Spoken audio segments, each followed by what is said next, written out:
Welcome to another episode of the Coach's Corner. We are here at the Tivoli Tap House where they have great food and, of course, great beer. I'm Catherine Neitenbach here with Connor Dockery.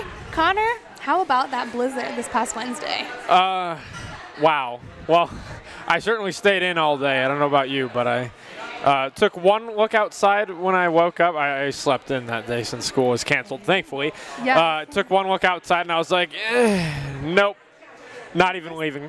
Was this your first blizzard that you've ever been through, or were you around for the 2003 snowpocalypse? I was very young. I was 6 years old when that 2003 blizzard hit, 5 or 6 years old, and I just remember those tall snow drifts that we saw on Wednesday, and I would sled down them with my brother, and it was a lot of fun. But yeah, thankfully I got to stay in all day. Less time for sledding nowadays, but that's all right. That's right. Well, Connor, who do we have on the show tonight? Well, we're going to start off with head track and field coach Janis Christopher. She's going to have a talk with us about her team season, which started this past weekend, the outdoor season, I should say, that started this past weekend. And then we're going to wrap up the women's basketball season as we're going to bring on head coach Tanya Haave. She'll talk to us about what happened in the RMAC tournament and some expectations as we head towards the 2019-2020 season starting next fall. And then we're going to bring on senior guard Jaelynn Smith, one of the best guards and players in all of Division II. She's going to make an appearance with us today on the show. Well, it sounds like it's going to be a wonderful show, but before we catch you up on all of that, we want to catch you up on what happened this past weekend in Roadrunner sports. The runs continue to come in bunches for our baseball team as they took on New Mexico Highlands in Las Vegas, New Mexico. The Roadrunners piled up 25 runs in the opener last Saturday. Matt Malkin continues to tear the cover off the ball, racking up 5 hits while driving in 6 in the 25-8 victory. The senior racked up 4 home runs in the series while driving in 12 runs. MSU Denver sweeps the Cowboys in the 4-game series. Tough weekend for the softball team, who battled 17th ranked Colorado Mesa at home. That was the second consecutive ranked opponent that they faced in their season. Sunday's game 1 went into extra innings. Darby McGee was cruising along, giving up just 2 earned runs through the first 7 innings, then gave up 3 in the top of the 8th, allowing the Mavericks to take the 5-2 win. McGee also provided 3 hits from the plate, driving in her 27th run on the season. Let's hit the track as our outdoor teams competed in Pueblo for the CSU Pueblo Early Bird last Saturday. Jacob Link and Sam Berg led the men as both finished first and third respectively in the 1500 meters. Link ran a personal best time of 3 minutes and 59 seconds, while Berg just missed out on his best time by less than 2 seconds. The women were led by Michaela Renfro and Tegan Garan, who finished second and third respectively in the 400-meter dash. There were a lot of great performances by the outdoor track and field team in Pueblo, so check out roadrunnersathletics.com to get all the results from the meet. And finally, our golf team competed in the Midwestern State Invitational last week in Wichita Falls, Texas. The Roadrunners finished 11th overall among 15 teams and recorded a final score of 681. The squad was led by junior Jennifer Hankins, who finished her 2 days with a final score of 164. She had an incredible day, too, where Hankins moved up 22 spots on the leaderboard to finish 29th overall. The squad will head to Pueblo next week. So now we're going to welcome in head coach of the track and field team, Janis Christopher. Welcome to the show, Janis. Thank you for coming back. Yeah, thank you. So before we get into the outdoor season, we want to talk about Thursday, which is the Day of Giving event that we're having here at MSU Denver. And can you talk to us about what the fundraising is and what you guys are going to be contributing to? Sure, yeah. I mean, this is the first time we've done the Day of Giving. We're kind of excited about it. It's an opportunity for us to bring in some money. What we would like to do with that money is to pay for some equipment that we really need. I mean, we purchased, we have a couple high jumpers now, and we've purchased a high jump pit, and so we did that out of our budget, but it would be very nice to be able to, kind of backfill some of that money and help to pay for that high jump pit. Nice to have a cushion type of thing to land on. Yeah, if you're gonna jump high in the air, you should land on something soft, right? Exactly. And some other equipment needs that we have that we just really don't have the budget for, honestly. And so for people to have the opportunity to help us pay for the equipment, that will help move our team forward. Well, it sounds like it's a great thing that you guys are doing, and you guys can learn more about it at www.givecampus.com/schools/Metropolitan State University of Denver. Well, we're going to dive right into the NCAA tournament. Talk a little bit about Nick Nolan, who participated in that one. How did things go for him, and how will that experience help him moving forward as he is just a freshman? Yeah, it was a great experience, especially for a freshman to go into an atmosphere like that. You honestly don't get to experience an atmosphere where so many people are into the track and field, thing, and so it's loud and there's a lot of people and a ton of energy, and he was nervous. His eyes as big as saucers, kind of. We asked him, how are you feeling? And he said, are you nervous? And he was like, yeah, I'm through the roof. My nerves are through the roof. So, that kind of plays into your performance a little bit if you're that nervous. So I think that, we probably didn't have the finish that we wanted, as far as he was in the race the whole time, and we kind of hoped that he'd be able to change gears like he always does, and maybe make it into that final, the final heat at the championships. But he didn't quite make it in there. I'm still super proud of what he did, and for a freshman, one of only 2 freshmen to qualify in the top 18 of Division II to get into that meet. So really proud of what he has going for him, and excited to see what he's going to do in the years to come. Do you think that this is something that he could really build off of, this experience? Oh, absolutely. Yeah, I mean, every opportunity to compete, and in my experience, and once a kid gets to the national level, they'll work as hard as it takes to get back there again. It's not something you only want to do one time. And so, yeah, this experience was fantastic for him. I would expect that when he goes back in the years to come, that he'll know how to handle those nerves a little bit better and be able to really compete at that level with the other guys. Well, we'll really look forward to see him coming out of his shell a little bit more in these next seasons. But we're going to move on to the outdoor season now. So you guys opened up the season in Pueblo at the CSU Pueblo Early Bird Meet. So what are you looking for as a head coach this early in the season at these trying to, we took a few weeks off. With the exception of Nick, we've all been just training for the last few weeks, and so it's just interesting to see where we're at. We kind of start over a little bit. We have to do some hard workouts and a little bit more miles than the athletes probably love doing, and so they're a little bit more tired, and it's interesting to see kind of where we are. We always hope that we're going to start where we finished during the indoor season, and for the most part we saw some really, really good competition out of our athletes. They went out and they competed inside of their heats, and they did everything they could to win those heats. And in the 1500, we had 3 of the 3 heats. We won every one of them for the men, and so that's the kind of heart that you're hoping that's still in there. They were so excited to be outside and running in the sunshine instead of inside of on a small track, so it was good. And again, for the most part, the meet looked very successful from your team. Does the rest of the season look very bright for you guys? Hey, we hope so. You hope that we have something to build on. And from what we saw, I do think that it's a very good base, and we're super excited to see what these boys and girls are going to be able to do as we move forward in the season. So we usually always talk to you about Sam Berg and Jacob Blink on the men's side. They're really awesome in that 1500 meters.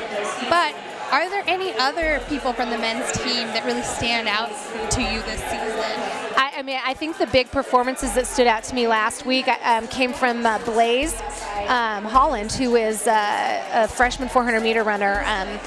Blaze didn't get to run in his senior season. He had an injury with his ankle, and he wasn't able to complete his senior year. And so going into this year, we weren't sure where he was going to be, and he raced very well in both the 400 and the 200 meters, and we're super excited to see him. I think that he'll set a personal best in the next couple of weeks, and so have a freshman be able to come out and surpass what he did in high school in his first year out is fantastic. So we're excited to see what Blaze can do.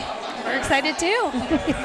Michaela Renfro had a great freshman year last season in 2018, and now she is a sophomore. How did she do out there in that meet, and what expectations do you have for her for the rest of the season?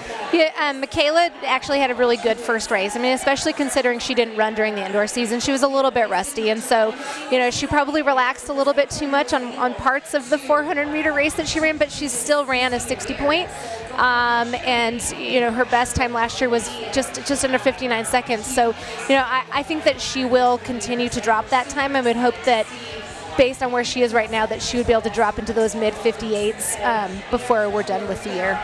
So now that first meet is over, what's next for the outdoor track and field team? So next we go up to Colorado State University in Fort Collins, and you get to see some Division I competitions. CSU will be there. University of Northern Colorado is usually there. Probably CU may have a few folks there. So we get to see some Division I competition, which helps push us to that next level.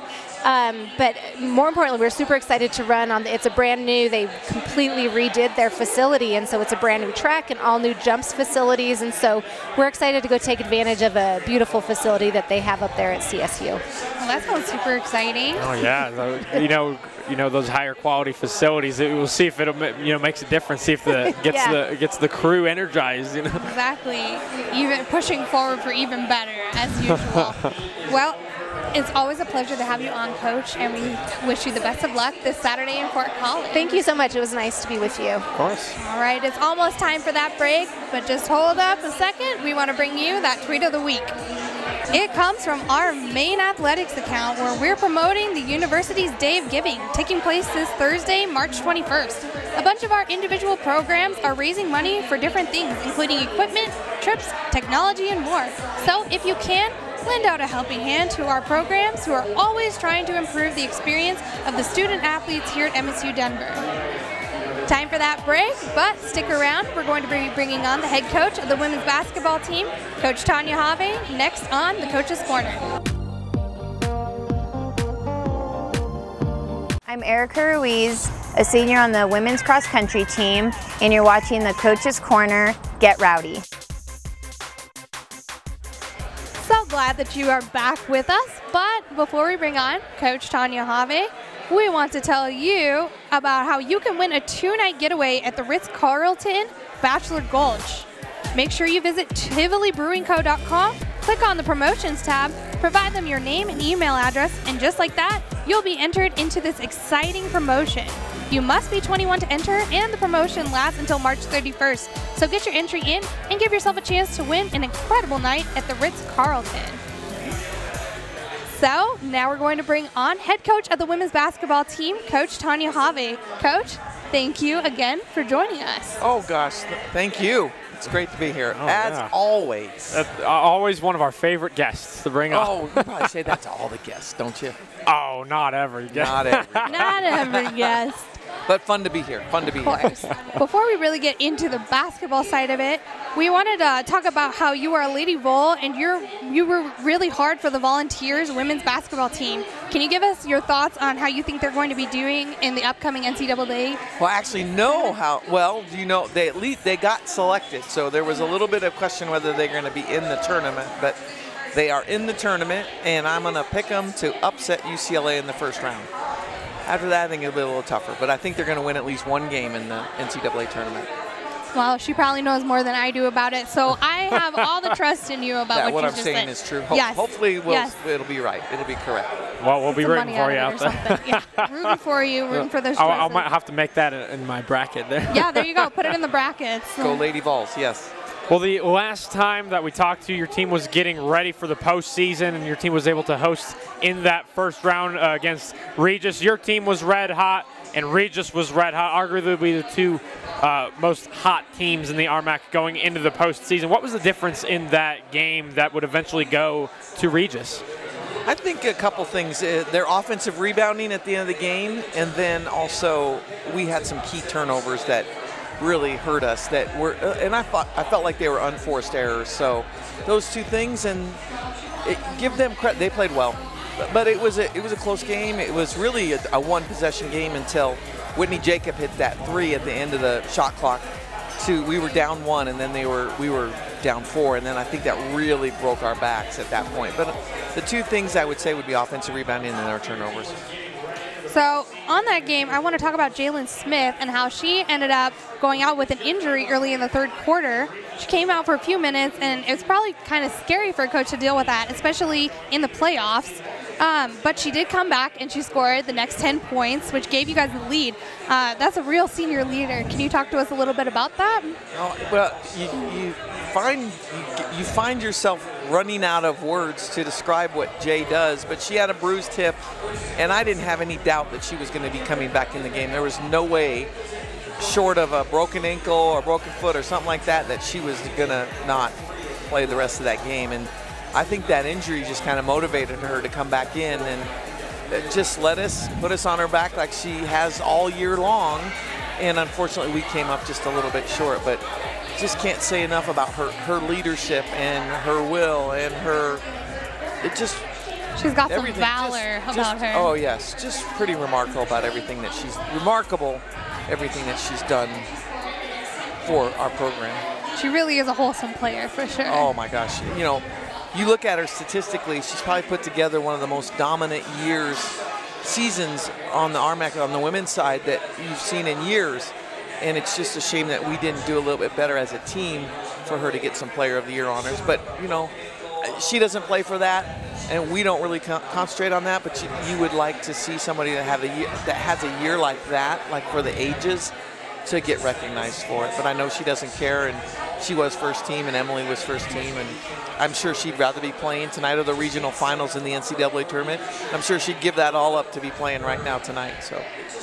Well, we're going to give her all the attention that she deserves. Coming up next, she's coming on the show. I'm so glad that she's going to be here tonight. We're super excited, too. So proud of everything she's accomplished, the leader that she's been. Proud of all the seniors, but now that we're talking about her, really proud of her. All right. So what were some of those final conversations that you had with the team to kind of close out the season?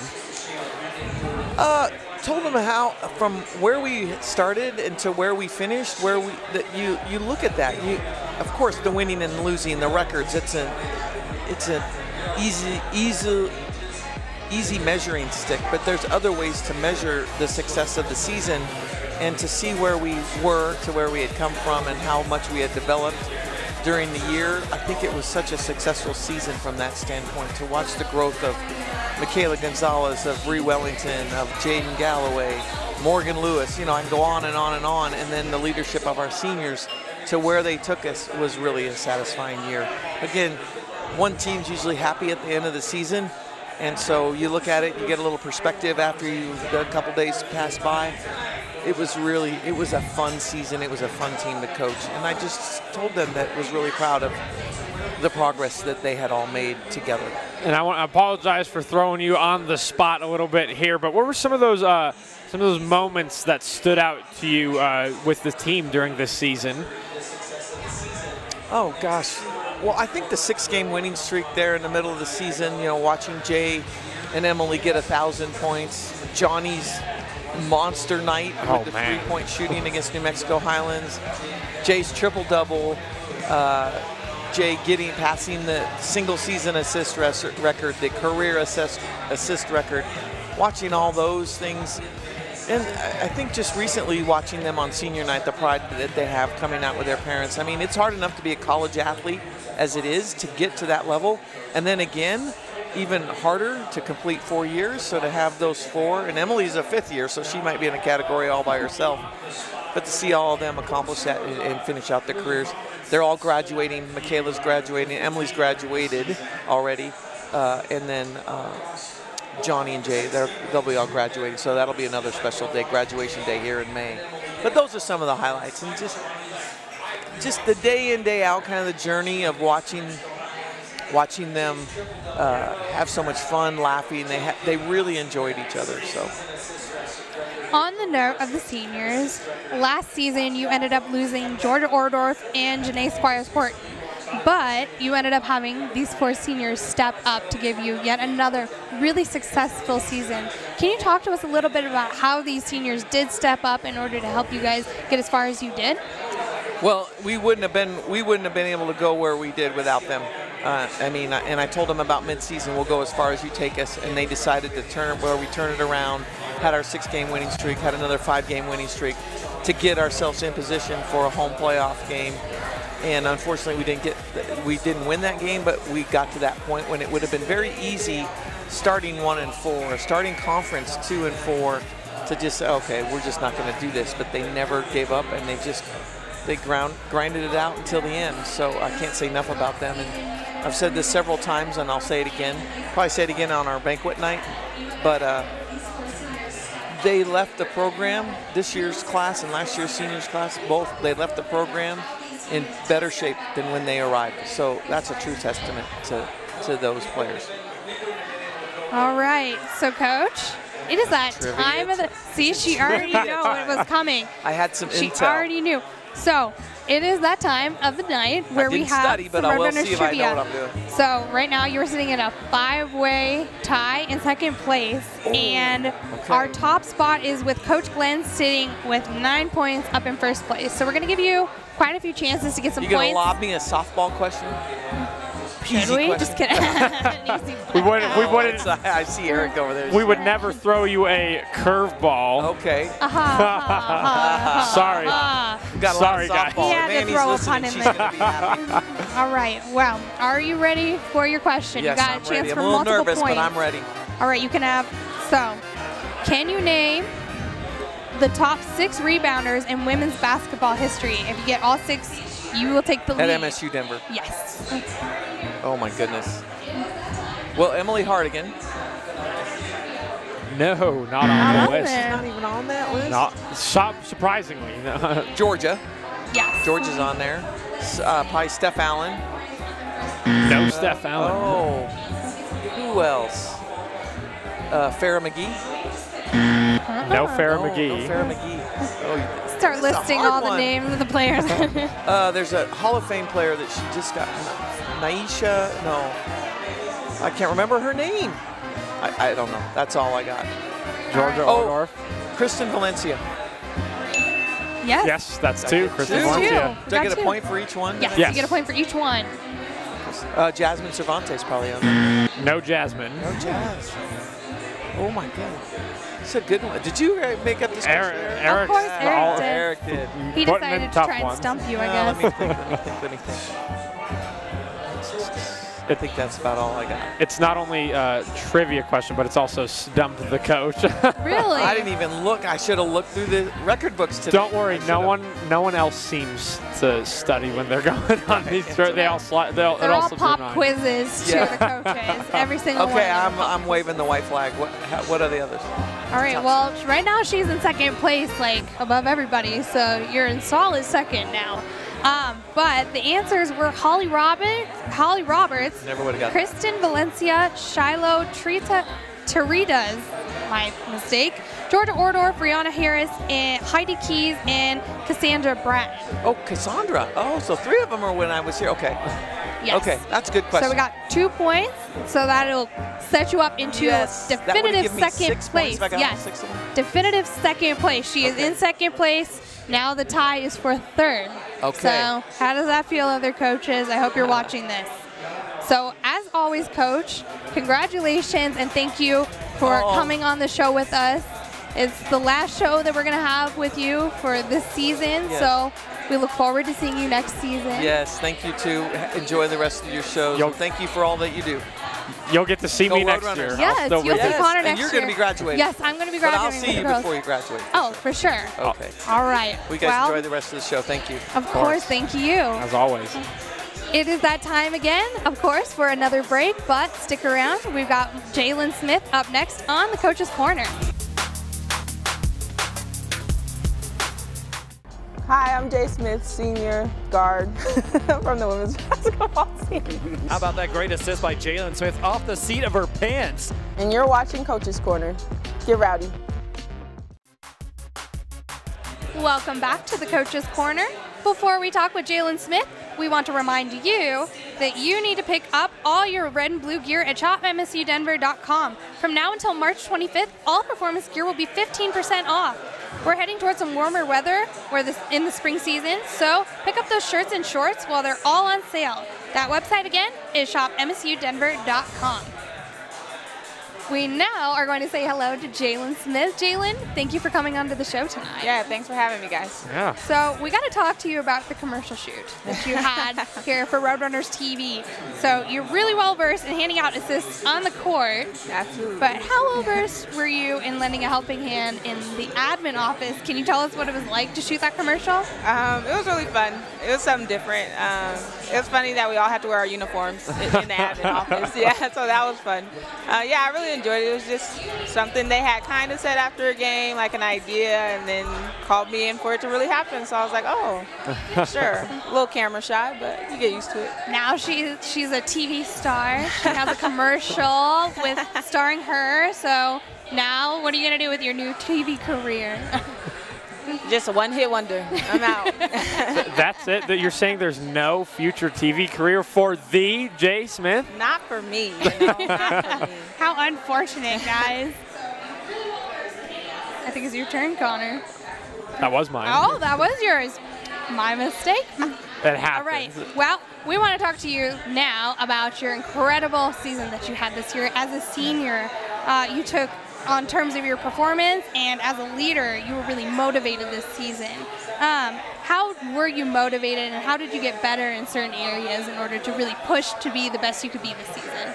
I mean, like you said, it was my senior season, so I just kind of wanted to leave it all out there because there was no coming back. And I also wanted to let the team know, like, this is what we do. This is how we play. Like, I had a bunch of young people, you know, we were a young team. We had a bunch of freshmen, so it was just like being someone that they could like talk to, they kind of reference when we have to do stuff. Just wanting to like be prideful, like go out with a bang and just have fun. So. You know, I actually did a package with her at the beginning of the season, and this is exactly what she said, and she really followed through on what she said, which was amazing, and we loved every moment of it. Yeah, thank you guys so much for the support over the season. So fun. It was a blast to watch. It was a blast for me to call the games with you. I had a ton of fun doing that. This season, you broke 2 MSU Denver assist records, both for career assists and for most assists in a single season. And you also got that triple-double the last regular season game of the season. That was a blast to see in person, be able to call it. And what do those records mean to you, and how important is it to be handing out those assists consistently on a night-to-night basis? They mean a lot to me because, I mean, assists are like literally like teamwork. Like, oh, yeah. It's not just me doing something or just them doing something, like collaboratively, like we made it work. So it meant a lot, especially just with everything that happened this season, the ups, the downs, the lows, like to hit that assist record. It was nice to see my teammates' confidence come in. They're making shots. We're playing good. Like, it all just turned it around. It just had a positive impact on everyone, not just me. So I loved it. It was great. And it was great to pass Jazz. Oh, it felt so good. So, she was in attendance there at the last game of the season. Yeah. That must feel good, right? Oh, yeah, always. Always good. Look on their face like, hey. Yeah, like, yep, got you. Got you. Yeah. All right, well, your great efforts as well as the team's efforts allowed you guys to reach the playoffs, and you guys even hosted the first round of the playoffs here at the Aurora Events Center. It was a tough battle between you guys and Regis did end up with the win. Can you tell us about what types of things that they may have done in order to get them to get that win? Yeah, I mean, it's always a tough battle with Regis. I mean, crosstown rivals, it's always going to be who's gonna win it. So it just happened to be them that night, and I would just say the biggest thing was just the offensive boards, because we went toe-to-toe. I mean, we went back and forth the whole game, but once they started dominating the boards a little bit and we weren't hitting as many shots, that's when things turned. So it was a good season, though. I'm glad like the freshmen got to experience that, because I know my freshman year we didn't even qualify. So it was great that they could like see that, feel that, and know how they have to come next year when it's time to go. Because we kind of dipped, but we got over the hump. So maybe they won't have to dip; they can just go straight into it. So yeah, it was good. Well, you got hurt at the beginning of the third quarter there in that game, but you shrugged it off. You came back in and you scored the next 10 points for your team and gave your team the lead there. We could tell there was no way that you were going to sit out the rest of that one. You were determined to come back in. You had some success coming back in. How much fire did you have to get back into that game? I mean, a lot of fire. It was a lot. I don't know what it is about the second half, but when the third quarter comes, it's just like, all right, like, let's get it. Like, I don't know. There's nothing more else I could do. First half, I might wait it out, kind of see how they're playing, peep some things. But that game really, after I fell on my hip, I was like, I can't stop like this. Like, right. If this is going to be the end, I'm not going out with a hip injury. Like, that's not it. So it was just like I really, really, really wanted to win it. And however, whatever I needed to do is what I was going to do. So it just so happened that I scored 10, so that's how it went. Well, next time I Google leaving it all out there on the court, I'm gonna see a picture of you right there. Boom, leaving it out there. That's exactly what you did. That right there is true J spirit. 100%. That's right. So, as a senior, fellow senior, your career has now come to an end, and you've had a little bit of time to look back on not only this season, but the past 4 years that you have worn the red and blue uniform. Can you tell us a little bit about what you reflected on? Yeah, just everything. Just thinking about how I hated preseason and the 5 a.m. working out, but how I'm going to miss it just because I'm with these people, like, more than I'm with my family, and just going through that struggle and having people relate to, like, that's what I'm going to miss. And just game days, getting hyped up, getting ready, like, all that. I'm just going to miss it all. Like, it's been such a crazy experience. It's been so much fun, and I'm just so thankful that I was able to come here, play, and just leave such an impact and have them have an impact on me. So what is next for you after graduation? Do you have plans for a job, or are you going to continue playing basketball? No, I think I'm just going to NARP it out. I think I'm just going to ride this wave of holding an assist record, being that has-been. I don't know what's next quite yet. I gave myself until after spring break to kind of like, all right, you haven't worked out for a month now. You kind of got to grow up a little bit. So We'll see. Well, Jay, it's been a pleasure to have you on this show, as well as a pleasure to watch you play all of your games, and we wish you the best in your future endeavors. Thank you so much. Appreciate you guys. Before we get out of here, we want to remind you what is coming up next in Roadrunner Sports. The softball team will be back home at the Regency Athletic Complex this weekend. They'll host CSU Pueblo for a 4-game set. It will all kick off on Saturday at noon, so come on out to the rack and enjoy some great softball and some great weather. It's supposed to be in the 50s this weekend. And the baseball team will stay on the road, venturing to Alamosa to take on the Grizzlies from Adams State. It will be a 4-game series with Game 1 kicking off this Friday at 3 p.m. The outdoor track and field teams will take part in the Colorado State Invitational in Fort Collins on Saturday, while the women's golf team will head to Pueblo to compete in the El Cheapo Classic in Pueblo, Colorado next Sunday and Monday. Well, that's going to wrap up yet another episode of Coach's Corner. We would, of course, like to thank our coaches as well as Jaelynn Smith for joining us on the show tonight. For Connor Dockery, I'm Catherine Neitenbach. Thank you for joining us this week on the Coach's Corner with Con and Cass.